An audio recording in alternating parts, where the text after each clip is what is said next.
de la mer Jaune, de véritables décors de film. Chinawood et son clin d'œil à Hollywood. Voici la cité orientale du cinéma, grande comme 500 terrains de football.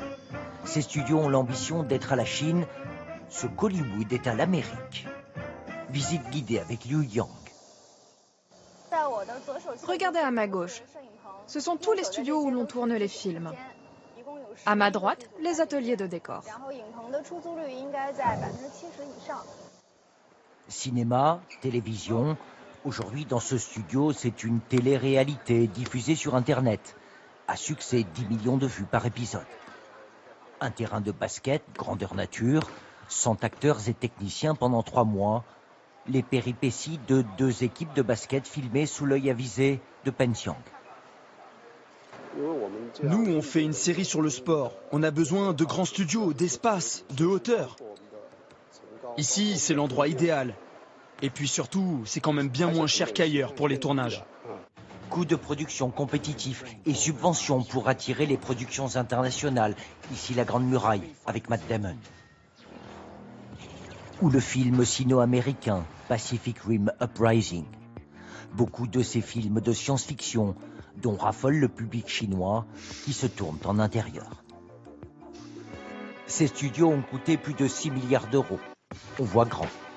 Comme le studio numéro 23. Ça, c'est notre plus grand studio. 10 000 mètres carrés. C'est 168 mètres de long sur 60 mètres de large et 22 mètres de hauteur. Tout est conçu ici pour accueillir des équipes et productions internationales. On facilite même les procédures de visa pour que les gens viennent de l'étranger.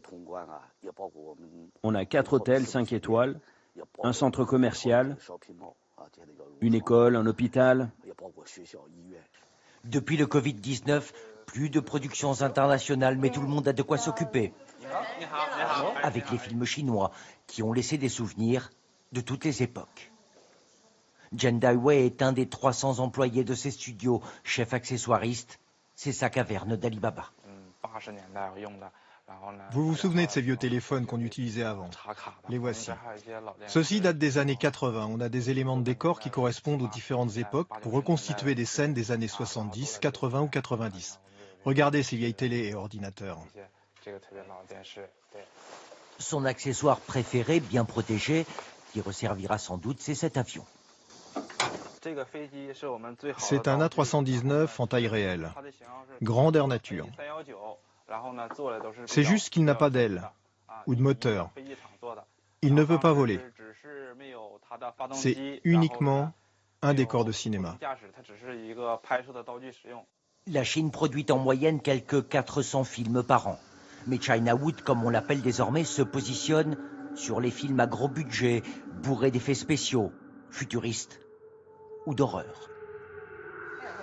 Jenny est responsable de ce rayon et ne chôme pas. Elle prépare actuellement un film sur les zombies avec des stars chinoises, mais on ne peut pas en dire plus. Toutes les expressions faciales sont contrôlées avec 7 télécommandes. La Chine se veut le nouvel épicentre du cinéma mondial, mais à la différence d'Hollywood, ses productions peinent encore à s'exporter.